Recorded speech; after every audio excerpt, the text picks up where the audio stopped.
ఒక విధ్వంసానికి, ఒక విద్వేషానికి బ్రాండ్ అంబాసిడర్గా ఉన్న జగన్మోహన్ రెడ్డి ఆ రోజు ప్రజావేదిక కూల్చివేసిన దినం.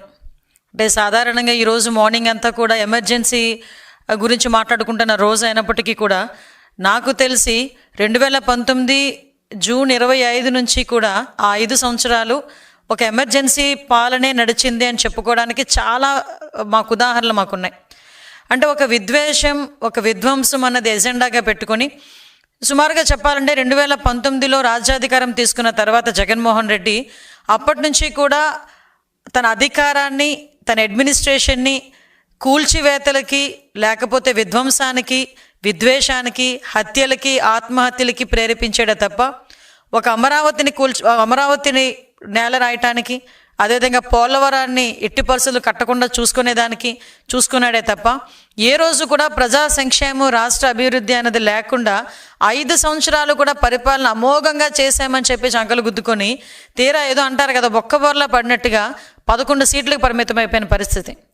ఎందుకు ఈ మాట చెప్తున్నానంటే సుమారుగా ఈ 25వ తారీఖుని దేశంలోని ఎక్కడ కూడా ఏ ముఖ్యమంత్రి కూడా నాకు తెలిసి 8 కోట్ల వ్యయంతో కట్టిన ఒక ప్రజా వేదికని, అందులోని ఆ మార్నింగ్ అంతా కూడా ఒక కలెక్టర్ కాన్ఫరెన్స్ పెట్టి, కలెక్టర్ కాన్ఫరెన్స్ అలాంటి కార్యక్రమాలు 2014 నుంచి 19 టైంలో ఎన్నో జరిగిన కార్యక్రమాలు. ఈయన అధికారంలోకి వచ్చిన తర్వాత కలెక్టర్ కాన్ఫరెన్స్ పెట్టి ఆ తర్వాత బయటకు వచ్చి ఒక పైశాచిక ఆనందంతో ఆ ప్రజావేదికని చేస్తూ ఉంటే ఒక రకమైన సైకో ఆనందాన్ని పొందిన వ్యక్తి ఎవరైనా ఉన్నారంటే ఇప్పటి పులివెందుల ఎమ్మెల్యే గారు మన జగన్మోహన్ రెడ్డి గారిని ఒక ఉదాహరణగా తీసుకోవచ్చు.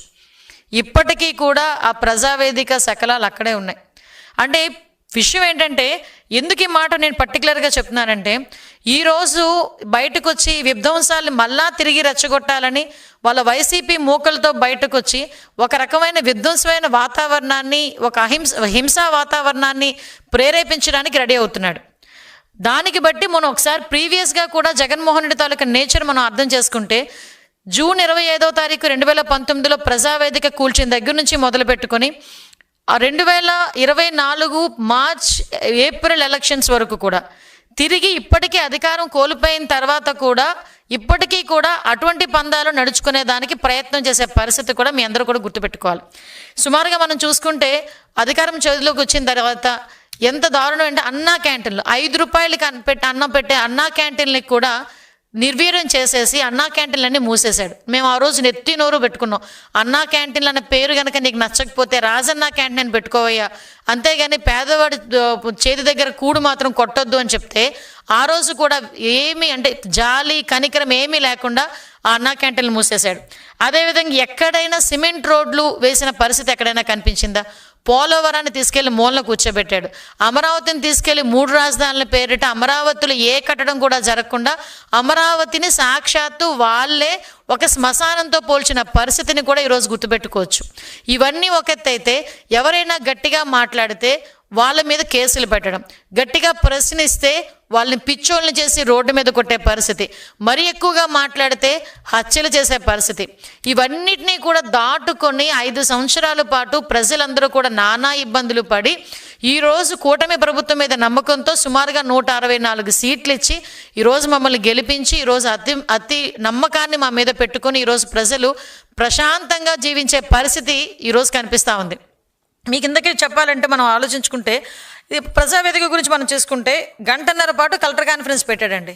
కలెక్టర్ కాన్ఫరెన్స్ కూడా ఇప్పుడు సాధారణంగా ఏదో అంటారు కదా, బలిచ్చే ముందు ఒక రకమైన పూజ చేసినట్టుగా ఆ ప్రజావేదిక కూల్చేదానికి 1.5 గంటల ముందు ఒక కలెక్టర్ కాన్ఫరెన్స్ నిర్వహించి ఎవరికి తెలియకుండా బయటకు వచ్చిన వెంటనే జేసీబీలు పెట్టి ప్రజావేదిక కూల్చాడు.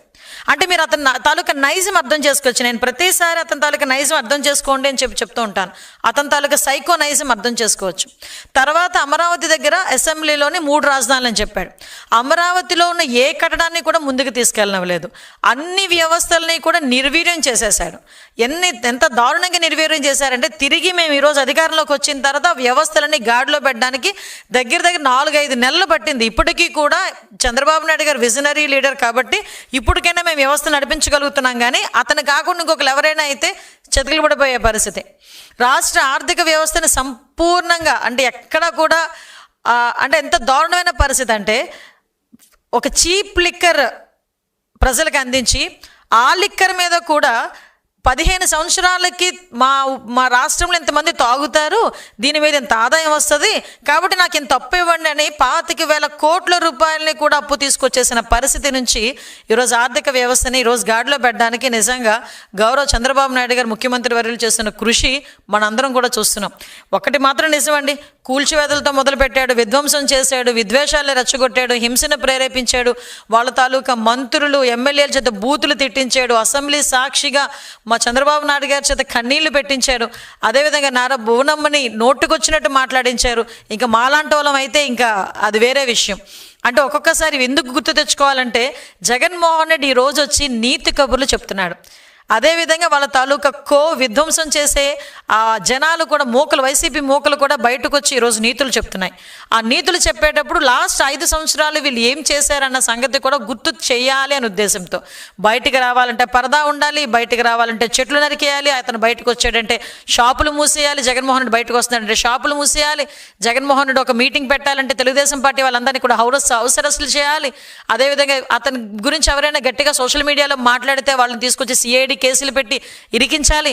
ఆ సిఐడి కేసులు పెట్టేదానికి కూడా వయసులతో సంబంధం లేదు. 60-70 సంవత్సరాల అంకబాబు గారైనా సరే, లేకపోతే 65 సంవత్సరాల వృద్ధులైనా సరే, మహిళలైనా సరే, ఎవరినైనా సిఐడి చేతిలో పెట్టుకొని ఆ రోజు పోలీస్ వ్యవస్థను చేతిలో పెట్టుకొని సామాన్యమైన ప్రజలు ఎన్ని రకాల హింసలు పెట్టారో ఈరోజు నేను గుర్తు చేస్తున్నా. ఈరోజు వీళ్ళు బయటకు వచ్చి మాట్లాడుతున్నారు. మేము ఏమైనా ఏంటది ఏదో ఆంక్షలు విధించామా అని మాట్లాడారు. మొన్న కూడా నేను దాని గురించి ఆంక్షలు విధించారని మాట్లాడేదానికి. ఈరోజు ప్రజలు ఆంక్షలు లేకుండా ప్రశాంతంగా బతుకుతున్నారు. ఒక పరదా లేదు, ఒక చెట్లు కొట్టడం లేదు, ఒక షాపులు మూసివేత లేదు, ఒక హౌస్ అరెస్ట్ లేదు. ఆఖరికి జగన్మోహన్ రెడ్డి ఎక్కడైనా పరామర్శకి వెళ్తానన్నా కూడా, అది చనిపోయి సంవత్సరం తర్వాత కూడా పరామర్శకి వెళ్తానన్నా కూడా Z+ సెక్యూరిటీతో ఉన్న వ్యక్తికి ఎంత సెక్యూరిటీ కావాలో అంత సెక్యూరిటీని కూడా ఇచ్చే పరిస్థితి కనిపిస్తూ ఉంది. లిటరలీ చెప్పాలంటే 5 సంవత్సరాలు ప్రజలు 2019 నుంచి 24 వరకు బిక్కుమంటూ ఉన్నారు. అని ఎంత బిక్కుమని ఉన్నారో తర్వాత లాస్ట్ ఎలక్షన్ దగ్గర చేసి ఉద్యోగస్తుల దగ్గర నుంచి ప్రతి ఒక్కరు ఏ రకంగా తిరగబడ్డారో కూడా జగన్మోహన్ రెడ్డి కూడా తెలుసుకోవాలి. లక్షలాదిగా ఉద్యోగస్తులు బయటకు వచ్చి ఈరోజు వాళ్ళందరూ కూడా ధర్నా చేస్తే వాళ్ళందరి మీద కూడా ఈరోజు అప్పుడు కేసులు పెట్టిన పరిస్థితి. మా తెలుగుదేశం పార్టీ నాయకులకు కానీ, జనసేన పార్టీ నాయకులకు కానీ అందరి మీద కేసులు పెట్టిన పరిస్థితి. అందుకే ఇందాక ఉన్నాను, విధ్వంసము విద్వేషానికి బ్రాండ్ అంబాసిడర్గా ఉన్నాడు. కూల్చివేత తప్ప కట్టడం అనేది చేతకాని పరిస్థితి. అతని తాలూకా ట్యాక్స్కి భయపడిపోయి పరిశ్రమలు కూడా పరిగెట్టి పారిపోయే పరిస్థితి. అతను ఏదైనా పరిశ్రమ రావాలి అంటే ఈరోజు చంద్రబాబు నాయుడు గారు కూర్చొని ఒక పరిశ్రమ వస్తుంది అనుకుంటే, నాయన ఎంతమందికి ఉద్యోగాలకు అవకాశాలు కల్పిస్తావు, మౌలిక సదుపాయాలు ఎంత మేరకు కల్పిస్తావు అని రెండు క్వశ్చన్స్ అడుగుతారు.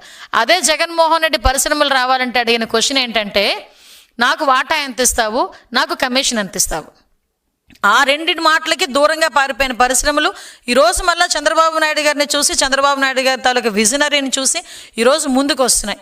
ఈరోజు 20 లక్షల ఉద్యోగాలు మేము టార్గెట్గా పెట్టుకున్నామని చెప్పి ఈరోజు 5 లక్షల పైగా ఉద్యోగాలు వచ్చే కంపెనీలు ఈరోజు ఆన్ బోర్డ్ అవుతున్నాయి. ఈరోజు పెట్టుబడులు పెట్టడానికి సిద్ధపడమే కాకుండా ఈరోజు ఆన్ బోర్డ్ అవుతున్నాయి. ఈరోజు 2047 విజనే కాకుండా 5 సంవత్సరాలకు ఒక విజన్ తయారు చేసుకొని ఒక విజనరీ లీడర్ కింద ఈరోజు రాష్ట్రాన్ని అభివృద్ధి పదంలో ముందుకు తీసుకెళ్తా ఉంటే అది ఓర్చుకోలేక మళ్ళీ తిరిగి వీళ్ళు మీటింగులు పెట్టుకొని వాళ్ళు ఏదో చాలా ఉద్దండ పిండాలు అన్నట్టుగా ఈరోజు బయటకు వచ్చి మాట్లాడుతున్నారు. మొన్న ఎవరో కొంతమంది మాజీ మంత్రులు వచ్చి మాట్లాడారు. అసలు నిజంగా ఎక్కడైనా ఏదైనా అన్యాయం జరిగితే ఇంతకుముందు 2019 నుంచి 24 వరకు ముఖ్యమంత్రిగా ఉన్న జగన్మోహన్ రెడ్డి ఒక్కరిని కానీ ఆ రోజు ఆగస్టు 15 రోజు రమ్య అనే అమ్మాయిని నడి రోడ్డు మీద పొడి చంపేస్తే ఒక్కరోజు దాని గురించి కూడా బయటకు వచ్చి కూడా మాట్లాడలేని పరిస్థితి.